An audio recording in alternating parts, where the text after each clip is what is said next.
आगीशी खेळणं बायकांना काही नवीन नाही, पण चार भिंतीच्या बाहेर पडत जीव धोक्यात घालून इमारतीला, घराला, जंगलाला लागलेली आग विझवणं, प्राणी पक्ष्यांची आपत्कालीन स्थितीत अडकलेल्या नागरिकांची सुटका करणं कठीण काम आहे. एकीकडे आजही समाजात पिढ्यानपिढ्यांचा वारसा पुढे न्यायला वंशाचाच दिवा हवा असा अट्टहास करणारी लोक आहेत.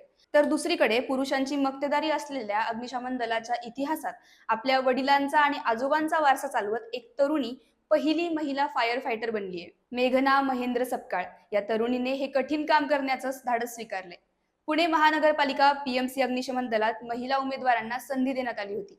अग्निशमन दलाच्या 200 जागांपैकी 167 जागांसाठी जाहिरात निघाली होती. लेखी परीक्षा, मैदानी चाचणी आणि कागदपत्रांची पूर्तता हे टप्पे पार करत तिने या संधीचं सोनं केलं. 75 वर्षांच्या पीएमसीच्या इतिहासात मेघना ही पहिली महिला फायर फायटर ठरली आहे. मेघनाचं बालपण पुण्यातील हडपसरमध्ये गेलं. तिचे वडील अग्निशामक दलात फायरमन म्हणून कार्यरत आहेत, तर आजोबा याच दलात फायरमन होते.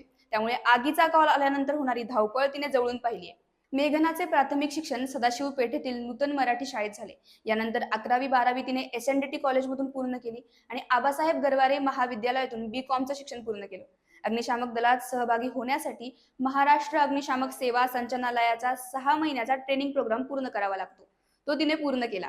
मात्र मुंबई अग्निशमन दलात मैदानात अपुरी पडल्याने तिला अपयश पचवावं लागलं. पण तिने जिद्द सोडली नाही आणि पुण्यात अर्ज केला. आता आजोबा आणि वडिलांनंतर सपकाळ कुटुंबातील अग्निशामक दलात सेवा देणारी मेघना ही तिसरी पिढी आहे. अशाच हलक्या फुलक्या अपडेटसाठी हलकं फुलकला नक्की फॉलो करा.